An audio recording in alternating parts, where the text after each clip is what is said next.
much tougher. We have to be much stronger than we've been.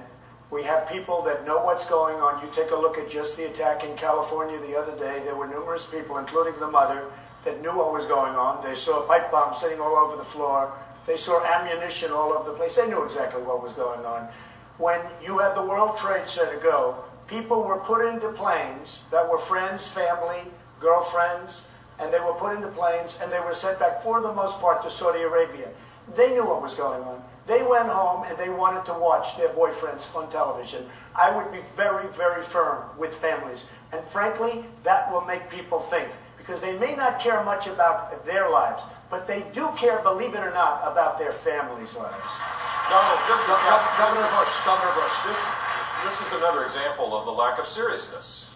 Look, this is troubling because we're at war. They've declared war on us, and we need to have a serious strategy to destroy ISIS.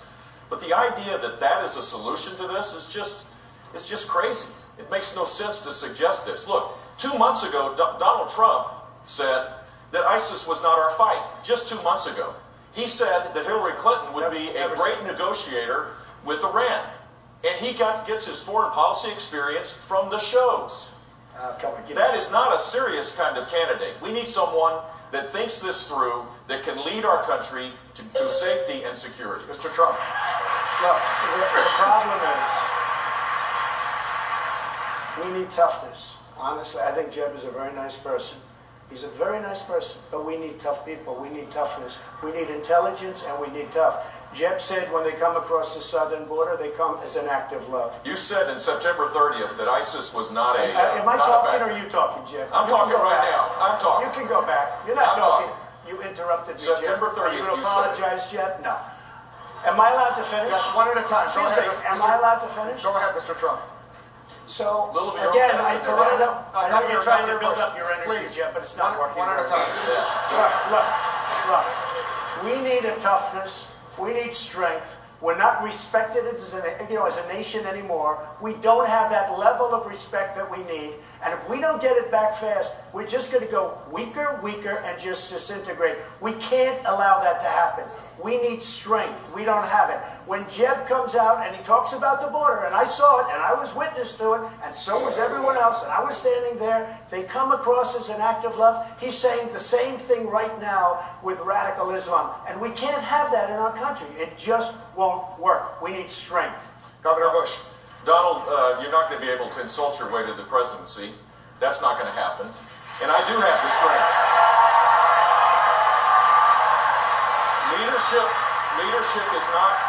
Leadership is not about attacking people and disparaging people. Leadership is about creating a serious strategy to deal with the threat of our time.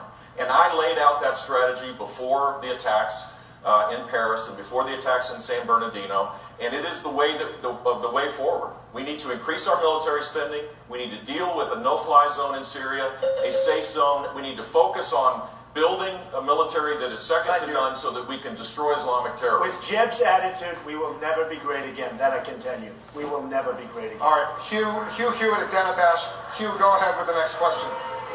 Dr. Carson. Various people that, frankly, if they were there and if we could have spent that $4 trillion in the United States to fix our roads, our bridges, and all of the other problems, our airports, and all of the other problems we have, we would have been a lot better off. I can tell you that right now. We have done a tremendous disservice, not only to the Middle East, we've done a tremendous disservice to humanity. The people that have been killed, the people that have been wiped away, and for what? It's not like we had victory. It's a mess. The Middle East is totally destabilized, a total and complete mess. I wish we had the $4 trillion or $5 trillion. I wish it was spent right here in the United States on our schools, hospitals, roads, airports, and everything else that are all falling apart. Thank you. That is exactly what President Obama said. Go ahead. That's exactly what President Obama has said. I'm amazed to hear that from a Republican presidential candidate. But let's just start with who got it wrong. Who really got it wrong? Hillary Clinton has gotten every foreign policy challenge wrong. The gimmicky red reset button with Vladimir Putin. Recall that she called Bashar al-Assad a positive reformer, and then she opened an embassy. And then later she said over and over and over again, Bashar al-Assad must go, although she wasn't prepared to do anything about it. Recall that Hillary Clinton was all for toppling Muammar Gaddafi, then didn't listen to her own people on the ground. And of course, when she lied about the terrorist attack in Benghazi, she invited What the heck is she more talking terrorist about? attacks. Thank you. Mr. Trump. Well, there's nothing to respond to. People feel differently. I mean, the fact is Benghazi was a disaster because of Libya. Everything just fell into place. It could not have been worse. What do we have now? We have nothing. We've spent $3 trillion and probably much more. They have no idea what we spent. Thousands and thousands of lives. We have nothing. Wounded warriors all over the place who I love. We have nothing for it. And by the way, and Ben said, and correctly, and I'm not saying this is a knock, because this is one of the finest men. You're not going to find a finer man. But I've been talking about oil for 3 years. I've been saying, take the oil, take the oil. I didn't say just bomb it. I said take it and use it and distribute it so that the wounded warriors and people. But I've been saying this now for many years. Now, all of a sudden, everybody's saying take the oil. It wasn't so fashionable to take the oil 6 months ago. I've been saying it for years. Dr. Carson, is the Middle East, Dr. Carson, is the Middle East better off?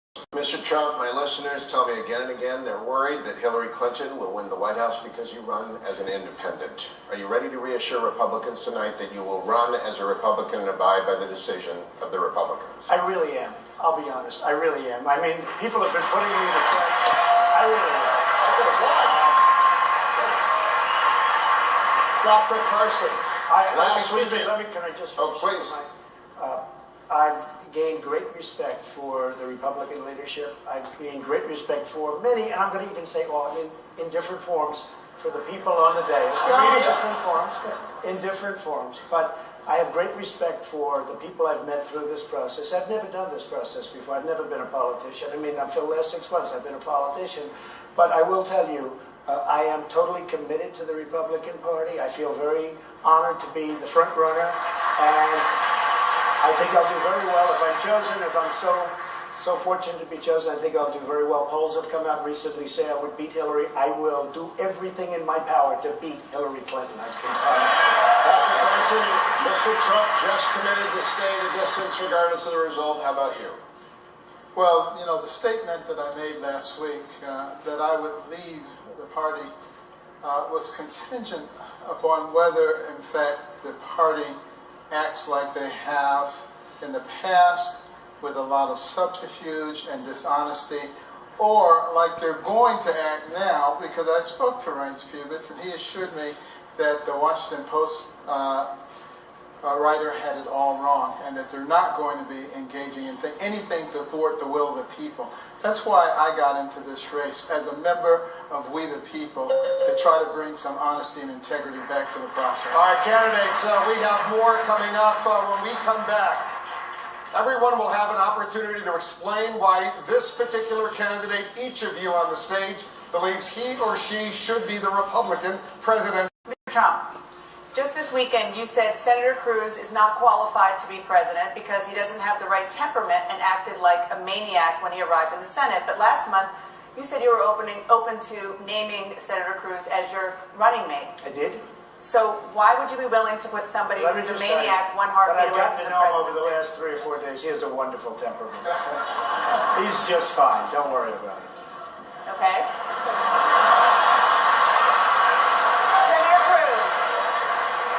Senator Cruz, you have not been willing to attack Mr. Trump in public, but you did question his judgment in having control of America's nuclear arsenal during a private meeting with supporters. Why are you willing to say things about him in private and not in public? Dana, what I said in private is exactly what I'll say here, which is that the judgment that every voter is making of every one of us up here is who has the experience, who has the vision, who has the judgment to be commander-in-chief. That is the most important decision for the voters to make. That's a standard I'm held to, and it's a standard everyone else is held to. Dr. Carson just referenced the single most important job of the president, the command, the control, and the care of our nuclear forces. And he mentioned the triad. The B-52s are older than I am. The missiles are old. The submarines are aging out. It's an executive order. It's a commander-in-chief decision. What's your priority among our nuclear triad? Well, first of all, I think we need somebody absolutely that we can trust, who's totally responsible, who really knows what he or she is doing. That is so powerful and so important.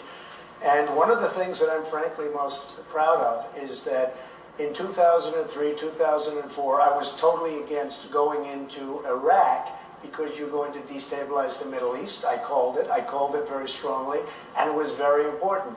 But we have to be extremely vigilant and extremely careful when it comes to nuclear. Nuclear changes the whole ballgame. Frankly, I would have said, get out of Syria, get out. If we didn't have the power of weaponry today, the power is so massive that we can't just leave areas that 50 years ago or 75 years ago, we wouldn't care. It was hand-to-hand combat. The biggest problem this world has today is not President Obama with global warming, which is inconceivable. This is what he's saying. The biggest problem we have today is nuclear proliferation, and having some maniac, having some madman go out and get a nuclear weapon. That's, in my opinion, that is the single biggest problem that our country faces. Of the three legs of the triad, though, do you have a priority? Because I want to go to Senator Rubio after that. I think to me, nuclear is just the power, the devastation is very important to me. Senator Rubio, do you have a response? I do. Well, first, let's explain to people home what the triad is. Maybe a lot of people haven't heard that terminology before. The triad is our ability of the United States to conduct nuclear attacks using airplanes, using missiles launched from silos or from the ground, and also from our nuclear subs, ability to attack. And it's important, all three of them are critical. It gives us the ability at deterrence. Now, some have become more critical than others, for example, the submarines. And that's the Ohio-class submarine that needs to be modernized. The air component also needs to be modernized. The B-52, as someone earlier pointed out,